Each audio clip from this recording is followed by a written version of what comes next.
감성이 깊은 글들을 읽으면 그래요. 나도 이 사람을 닮았나 보다. 작가의 문장들에 공감하면서 혼잣말을 하는 거죠. 어렸을 때요, 저는 생각해보면 꽤 남다른 감정을 가진 소년이었었어요. 그때 그랬던 감정이 좀 부담스러웠던 것 같아요. 파르랗게 떨리고 가늘하게 줄쳐지던 그런 여린 감성이 언젠가는 나를, 내 인생을 곤란하게 만들 거라고 생각했었어요. 그래서 못 본 척하고 안 본 척도 하고 거추장스러워 했더랬죠. 내 안에서 꿈틀거렸던 그 많은 이야기들. 어렸던 내가 뭐가 그렇게 상처가 많았다고 그 이야기들과 마음들을 억눌렀을까 싶어요. 안쓰러워요, 지금 생각해보면. 만약 그 많은 이야기들을 잘 끌어 모아서 잘 자라게 하고 다독였더라면 어땠을까? 그것들은 재능이라며, 그것들은 멋짐이라고 칭찬해 주었더라면 저도 이렇게 훌륭한 문장을 생산해내는 작가가 되었을지도 모를 일인데 하는 생각이 들곤 합니다. 가끔 그립기도 해서 어릴 적 끄적였던 일기장들을 다시 펼쳐보고는 싶지만 제가 또 어느 한날 모닥불과 모조리 태워버려서 이제는 흔적도 기억도 남아있지 않습니다. 오늘 소개할 책의 제목은 그리고 행복하다는 소식을 들었습니다. 입니다. 제가 참 무척 좋아했던 이병률 작가의 신작이에요. 이전 작들 끌림이나 바람이 분다 당신이 좋다, 혼자가 혼자에게 등등 이루 말할 수 없는 정말 주옥 같은 작품들을 애정해왔습니다. 문장 안에서 뜻하고자 하는 의미가 단선적이고 명쾌한 것을 좋아하는 편이기는 한데요. 이 작가의 글은 좀 몽환적이에요.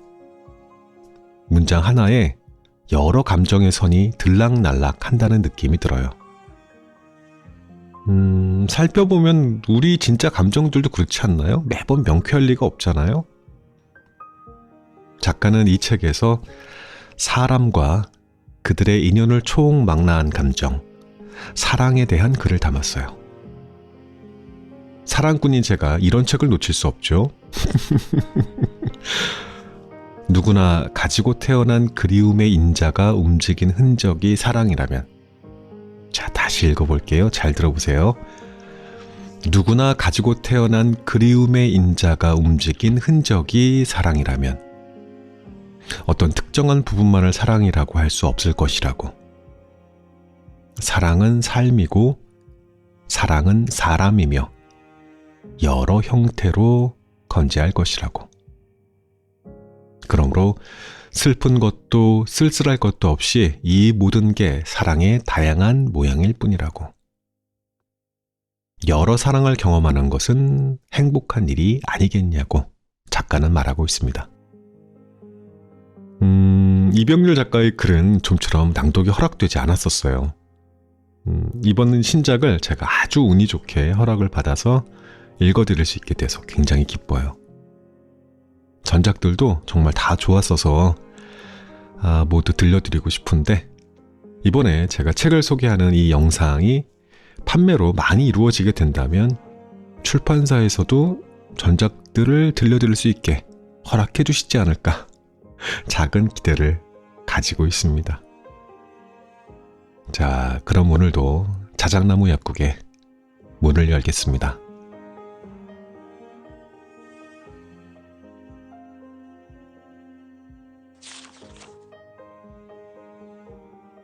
손 잡아주지 못해서 아주 오래전부터 손에 대한 글을 쓰고 싶었다. 당신 손에 관한 글을. 당신 손에 소독약을 발라준 적이 있었다. 아마도 내가 당신 손을 잡았거나 최소한 당신 손에 내 손을 덮었을 것이다.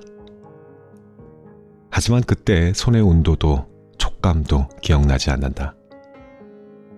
당신의 얼굴만 기억이 날 뿐 손이 기억나지 않는다는 사실이 나는 놀랍다.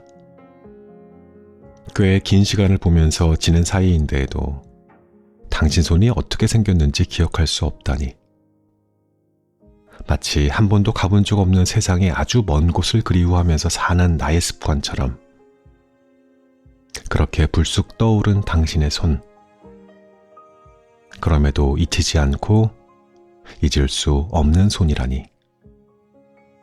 밝은 색이었을지, 작았을지, 손등의 표정이 어땠을지 도무지 모르겠는 손.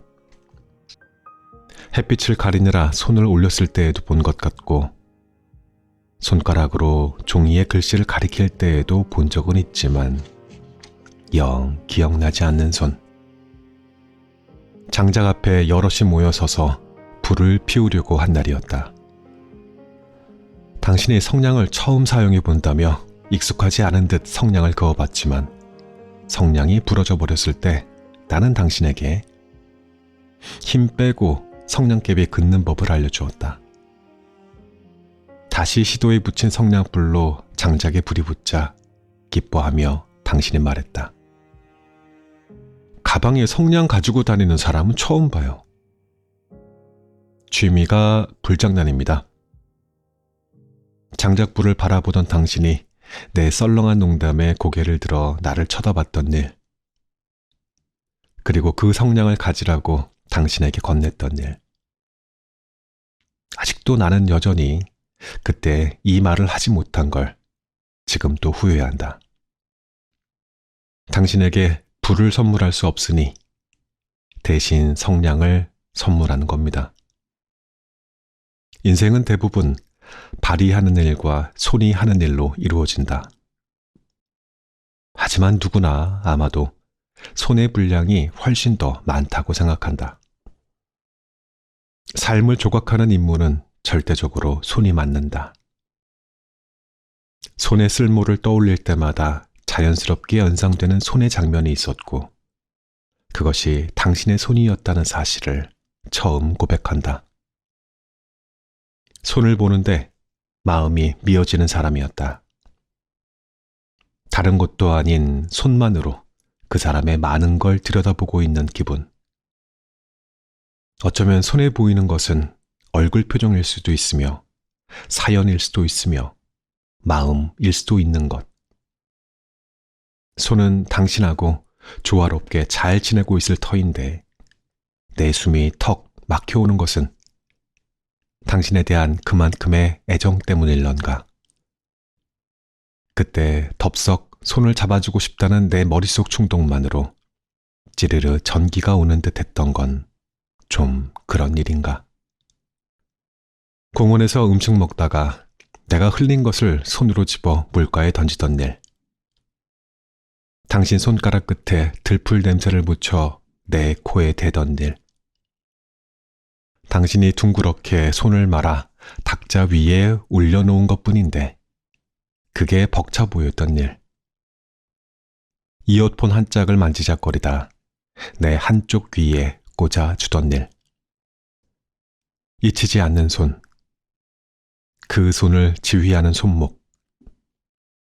당신이 필요로 하는 것을 끌어모으기 위해 뻗은 것이 손과 손목이겠지만 당신 손은 맨손으로 운을 파내는 일을 했던 것만 같다.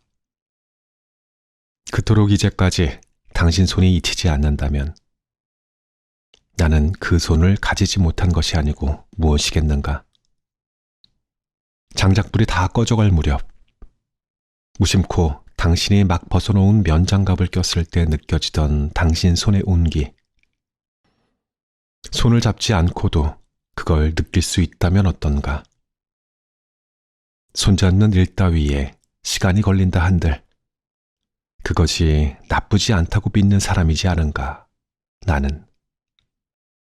당신이 잠시 머물다가는 이 별에서의 나는 추워하는 사람 하나 데우는 의자면 어떨까? 땀 흘리며 모래먼지 같은 꿈에 쫓기는 사람 하나 시키는 그늘이면 어떨까 싶다. 나는 당신의 생일을 꼭 챙겨주고 싶지만 언제인지 모른다. 생일을 알게 된다면 그때 꼭 당신이 장갑을 갖고 싶다고 말해줬으면 한다. 나의 맨 처음 생일 선물이 꼭 장갑이어야 하는 이유는 당신의 그 손이 빈손이 아니었으면 해서. 당신의 시린 손을 내 손으로 대신해 덮어주기 위해서다.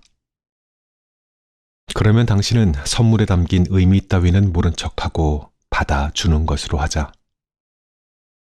그래야 눈이 펑펑 내리는 날이면 눈이 내린다는 핑계를 앞세워 문자를 보낼 수 있을 것이고, 길 위에 나와 당신 두 사람의 발자국을 찍을 수 있을 것이다. 그 발자국은 당신과 나의 나란한 방향을 기록하면서 영원히 그대로 얼어 있으면 좋겠다. 그리고 남겨진 일이 있다. 언젠가 나는 당신의 손을 잡고 말해주겠노라. 참 많이도 사랑했다고.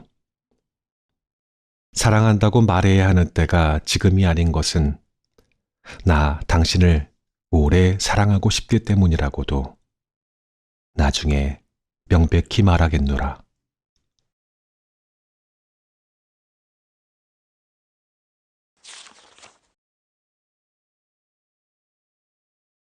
우산 위로 떨어지는 여름. 우산 사는 게 제일 아깝다. 자주 쓰는 물건도 아닌데다 이미 가지고 있는 게 많아서이기도 할 것이고, 우산을 사고 나면 얼마 뒤에 비가 그치는 일이 자주 있었기 때문이다. 그나마 외출할 때 들고 나온 우산을 여태껏 잃어버린 일은 거의 없었으니 다행이라고 해야 할까. 그래도 그날은 당신을 만나러 가는 길이니 우산을 샀다. 비를 쫄딱 맞고 당신을 만날 수는 없어서. 마주보고 앉아 저녁을 먹고 있는데 당신이 당신의 젖어버린 신발을 자꾸 신경 쓰는 듯했다. 내가 편의점에 가서 양말 같은 걸 하나 사와야겠다고 말했지만 당신은 괜찮다고 신경 쓰지 말라고 했다. 줄곧 발을 신경 쓰고 있는 사람을 앞에 두고 일체 신경을 쓰지 않는 건 나로선 체질상 불가능한 일이었다. 내가 아는 누가 여행을 갔다고, 그곳이 좋은 모양이라고 나는 말했고, 당신은 그곳에 가보고 싶다고 말했다. 나는 만약 그곳에 가게 된다면 늦가을이 무척 좋을 것 같다고 했다. 저녁을 다 먹었다.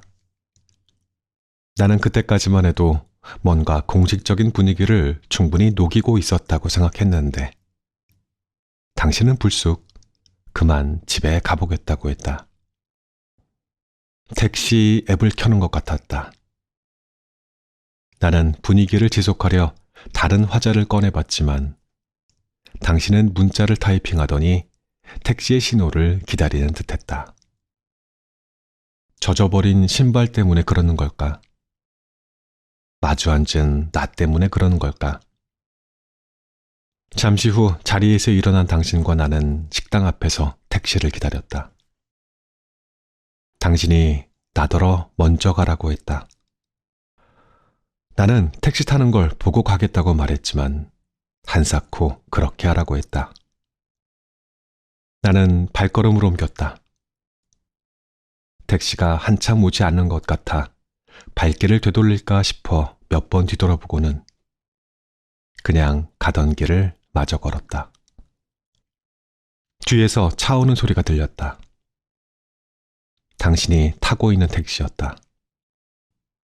몸을 돌려 눈인사라도 하겠다고 우산을 들어올리는 순간 속도를 내던 택시가 길가에 고인 빗물을 세차게 튀겼고 나는 바지가 다 젖도록 그 빗물을 뒤집어 쓰고 말았다.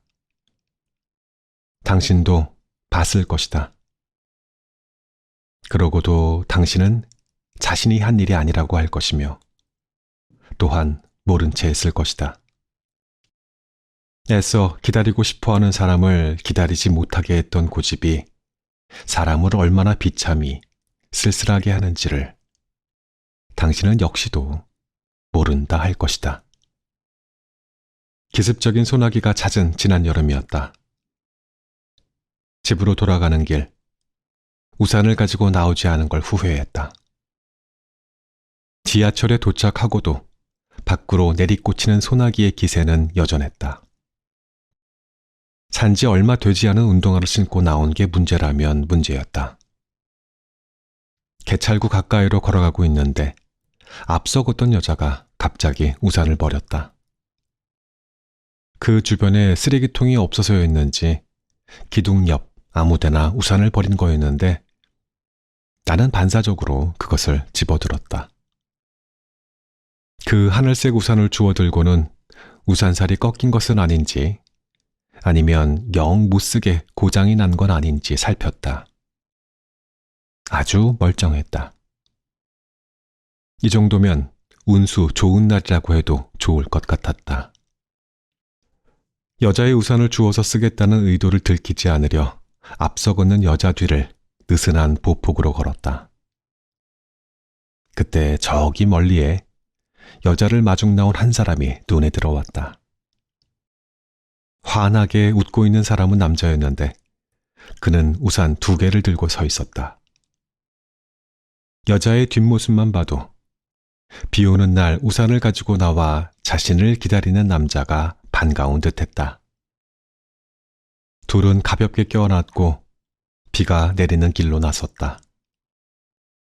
남자가 여자에게 우산 하나를 건네자 여자는 한 손으로 받기만 할 뿐 이내 남자의 우산 속으로 들어가 다정히 밀착해 걸었다.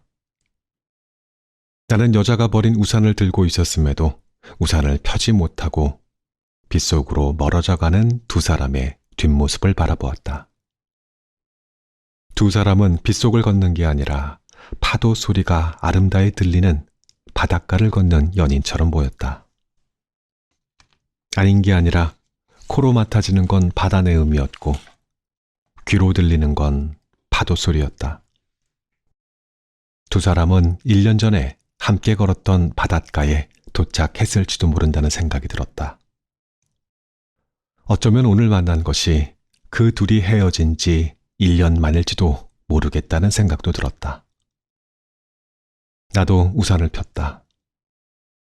그 우산에다 나를 태운 다음 바닷가로 진입하고 싶었으나 발을 내디딜 때마다 바다는 내 발치에서 점점 더 멀어지고 있었다.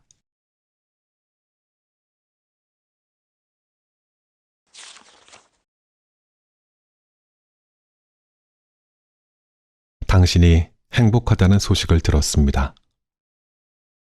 사랑 때문에 사랑이 망하는 수도 있습니다.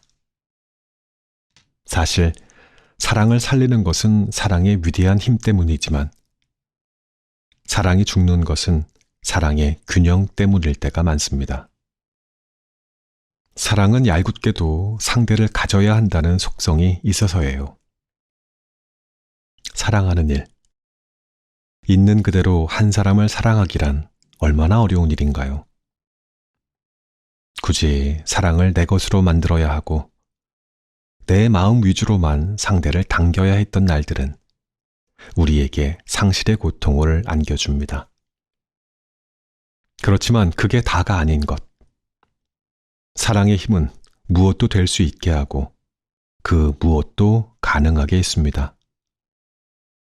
창문 유리에 내려앉은 빗물, 초록을 뒤집어 쓰기 시작한 앙상한 나뭇가지, 삶의 에너지로 내려앉은 햇살. 이 평범한 것들도 사랑으로 인해 짙은 감흥으로만 다가올 뿐만 아니라 다시 태어난 것만 같은 환각도 가능하게 해요. 나같이 사랑이 많은 사람을 만나면 안 돼요. 사랑이 많고 넘치는 것은 명백히 꾸짖을 일이지만 나와는 반대로 당신에게 사랑이 없다면 그런 당신을 만나지 않겠다는 말과도 또 다릅니다. 당신을 처음 만나고 마침 나에게도 어느 날부턴가 몸속에 나비 한 마리가 날아와 앉은 느낌. 아니, 나비보다는 크고 날갯짓도 더 커서 새라고밖에 부를 수 없는 감정이 심장 한가운데에 앉아 있습니다. 먹이를 주는 것도 아니고 따로 새장을 만들어주는 것도 아닌데 그렇게 얼마간을 퍼드덕거리고 노래하고 심장을 쪼아대기까지 합니다. 그렇다면 다시 뭐라 부를까요? 이 새 한 마리를요. 하지만 이 존재 덕분에 힘이 납니다. 이 존재에 맥없이 기대게도 됩니다. 이것이 바로 사람의 일입니다. 인연을 끌어들이지 않고는 살 수 없는, 어쩔 수 없는 일. 아주 조용한 불빛이 드문 곳에 서서 밤하늘을 올려다보고 있으면 조금은 알 것 같은 기운들이 몰아칩니다. 너무 모르고 살았거든요. 그리고 잊고도 살았습니다. 아주 중요한 것들을요. 별이 흐르는 길을 따라 줄을 그어 이렇게도 이어보고 저렇게도 더듬어 찾아봅니다. 호젓하고 먼 곳이라면 더할 나위 없이 완벽할 것입니다. 그 휘황찬란한 밤하늘의 문장들을 따라 읽다 보면 우리의 사소함들이 얼마나 별것 아닌지, 우리가 살아있다는 것이 얼마나 찬란한 일인지 알게 돼요. 이렇게 중얼거리면서 말이지요. 그래도 된다면 다 사랑하리라. 그런 후에 그래도 된다면 다 잊으리라. 그 우주에 띄워놓은 무량대수의 별들을 두 손에 떠다가 바치고 싶었죠. 찬바람이 불기 시작하면 찬바람이 저 별을 다 가져가기 전에 당신을 더 사랑하겠다고 다짐했었는데요. 인연은 단단하고 따뜻한 것일 수만은 없겠죠. 그 과육은 쉽게 상하고 터져서 진물이 흐르기도 하고 까져야 할 껍질은 더 부풀기만 할 뿐 까지지도 않습니다. 그 오묘함 앞에서 우리는 기쁨 대신 눈물을 쏟기도 하는 것이겠지요. 그러나 인연이 아니라면 어찌 어떻게 사람이라는 별에다 싹을 틔울 수 있으며 짧지 않은 시간 동안 어찌 서로에게 묶일 수 있단 말인가요? 다르게 살아온 것이 분명한데 어떻게 두 사람이 하나로 묶일 수 있다는 말인가요? 우리는 인연인 것에 갉아 먹히기도 하지만 그렇더라도 우리는 분명 인연인 것에서부터 태 하나를 더 얻고 맙니다. 이것만은 진실이에요. 투명하면서도 완벽한 진실. 만약에 말입니다. 우리가 이번 생에 꽃으로 태어났는데 꽃을 피우지 못하고 사라진다면 말입니다. 꽃으로 태어났다고 할 수도 없을 것이고 망한 인생이나 다름없을 텐데 말이죠. 꽃으로 인사하고 꽃으로 서로의 존재를 알아봐야 하는데 꽃으로 피지 못한다면 이번 생에 제대로 온 것이라고 할 수 없는 건 아닌지요. 일생에 단 한 번 꽃으로 피어나기 위해 우리는 이토록 살고 있는 것인지도 모릅니다. 그 꽃은 어떤 행복이기도 하며 어떤 성공이기도 할 것이고 어떤 깨우침이기도 할 것인데 그렇다면 인생의 마지막에 그 꽃을 피웠노라고 말할 자는 누구인가요? 짧게 열흘을 피었다 지는 것이 꽃이라면 그 꽃의 생애 앞에서 의연할 사람은 누군가요? 사실 만약에 라는 말은 제일 싫어하는 말입니다. 사랑 앞에서 몇 번 사용한 적이 있는 말이어서 그렇고 그 후에 만약이라는 가정대로 돼버린 적이 있어서 그렇답니다. 사랑이란 참 쓸데없는 것 같지만 사람을 살아있게 한다는 면에서 마법, 그 이상의 힘을 포함합니다. 인간이 회귀해야 할 발원지이며 절대적인 본질이고 우주의 단 하나의 점인 나를 이루는 뼈대입니다. 한데 그렇게나 머뭇거리는 것, 그 기미를 멀리 하려는 것, 자기가 손수 지은 집에만 들어가고 밖으로 나오려고 하지 않거나 심지어 사랑을 조심하려는 것이 우리들 사랑이지요. 그치만 사랑은 전 생애를 걸고 생애 자체를 증발시켜버리는 애틋함, 그 자체라서 열일 수밖에요. 그러니 사랑은 차라리 꽃입니다.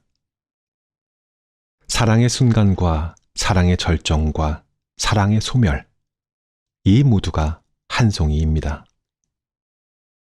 그 꽃의 향기는 사람을 미치게 하는 힘이 있다는 것만으로 당신에게 필요합니다. 그러니 사랑으로 무엇을 할 수 있을 거라고 기대하자요.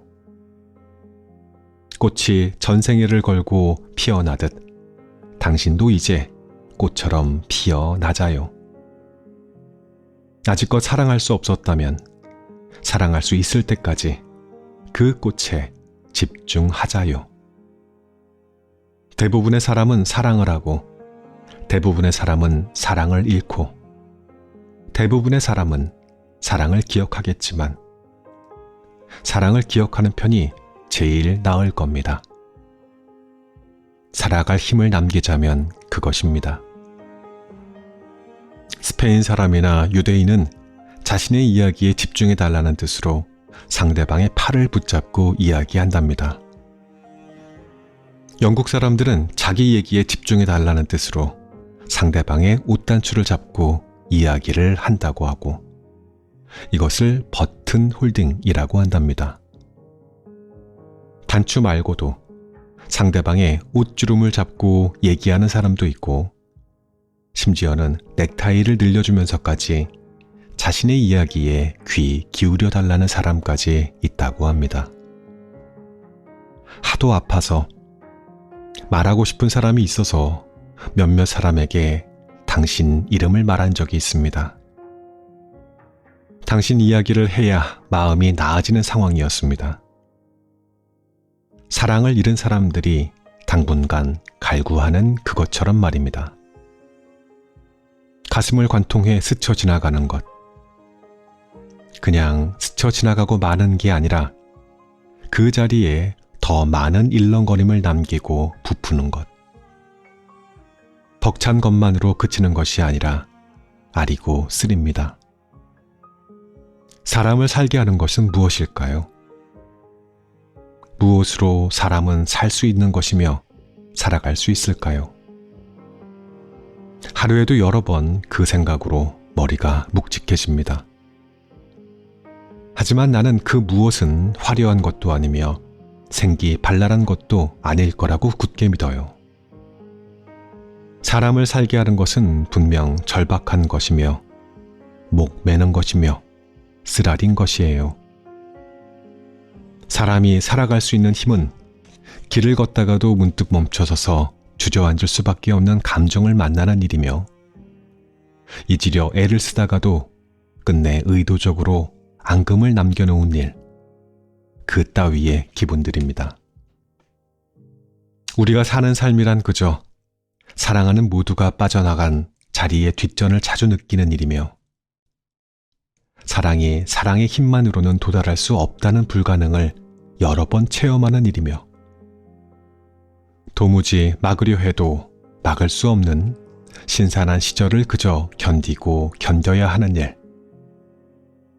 피할 수 없어서 우리는 그 모든 것들의 쓸쓸함을 삼키고 또 삼키며 삽니다. 모두를 걸고 모두를 잃는다 해도 그것이 무슨 대수겠습니까? 내가 하는 사랑은 이럴 텐데요. 그렇지만 성공보다 당신이 중요하다고 말할 수 있어도 시보다는 당신이 덜 중요하다고 말하는 사람이에요. 거짓말로라도 당신이 시라고 말하지 못하는 사람이에요. 그 모두를 알아차린 당신이 떠난 겁니다. 잘못 채운 단추를 뜯어버리고 갔습니다. 그토록 찬바람을 남겨놓고 떠난 당신도 배가 고프면 라면 봉지를 뜯어 마른 면을 뽀개 아작아작 삼키겠지요. 적어도 허전함이 가시지 않아 마음을 달래러 걷기 위해 나섰다가 소나기를 흠뻑 맞고는 비 맞은 생쥐꼴이 되기도 하겠지요. 당신도 그렇게 뻔하게 살 거라 상상했습니다. 우리는 그렇고 그런 삶을 뛰어넘을 재주가 없으니까요. 그 어떤 용서보다 그렇게 믿는 게 맞을 것 같았습니다. 그럼에도 당신을 미워했습니다. 당신이 행복하다는 소식을 들었기 때문입니다. 미워하는 사람을 미워하면서도 마음속 어딘가에 너무 가깝게 두었기 때문에 힘들었던 겁니다. 당신을 미워하게 된 경우는 더 그럴 수밖에 없어서 인생이 꺼질 것처럼 힘들고 지치고 그랬습니다. 문득 하늘을 올려다봤는데 그래도 미워하고 있다는 사실도 다행이라는 생각이 들었습니다. 하늘은 내게 뭐든 할 말이 있으면 말하라고 하는 것 같으면서도 그래서 저 밑에서 뭔가 말이 올라오려고 할 때 문득 떠오르는 사람 하나쯤은 가져야 하는 거야 라고도 말해주는 것 같습니다. 아르헨티나 부에노스아이레스를 여행했을 때 기적의 성당에 들른 적이 있었어요. 그곳에서 소원을 빌면 이루어진다고 해서 기적의 성당이라고 불리지요. 그렇다면 사람들이 얼마나 많이 찾아와 줄을 설까 싶었지만 사람은 없었습니다. 그곳에서 기도를 했습니다. 3가지나 기도를 해서일까요? 하나도 안 이루어지고 무엇도 이루어지지 않았습니다. 성당에 사람 하나 없더니 그래서 그런가 싶었죠. 나는 다시 남미에 가는 길에 그 성당을 찾아갔습니다. 도무지 찾을 수가 없었습니다. 이름을 정확히 기억 못하기도 했지만 이틀을 찾아다녀도 내가 가봤던 그 성당은 찾아지지 않았죠. 조금 늦게 떠올렸습니다. 소원 가운데 한 가지, 당신이 행복하게 해달라는 그 소망에 대해 말입니다. 나와는 상관없이 당신이 행복해지고 난 뒤 당신이 그 성당을 지워 없애버린 것인지도 모른다 싶어졌습니다. 당신이 행복하다는 소식을 또 들었습니다. 당신의 행복은 당신 혼자 만든 것이기를 바랍니다. 당신이 내게 따뜻하게 지내라고 마련해준 장작들도 그 장작들을 피워 영롱히 빛났던 어느 밤의 불꽃들도 모두 돌아왔으면 좋겠습니다. 불을 지피는 데 썼던 성냥갑과 불 앞에서 간절히 빌었던 그날 밤의 아름다운 소원들까지도 말입니다. 하루 종일 의자 하나를 생각했습니다.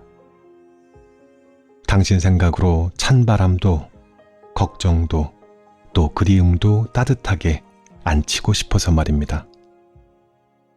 오늘 올려다본 하늘이 내가 아는 모든 사람들이 본 하늘하고 똑같았으면 좋겠습니다. 내가 본 아름다운 하늘이 지구에 사는 모든 사람들이 똑같이 보고 고개 끄덕였던 하늘이라면 좋겠습니다. 다른 건 다 불가능해도 하늘에 관해선 가능할 것 같다는 생각을 했습니다.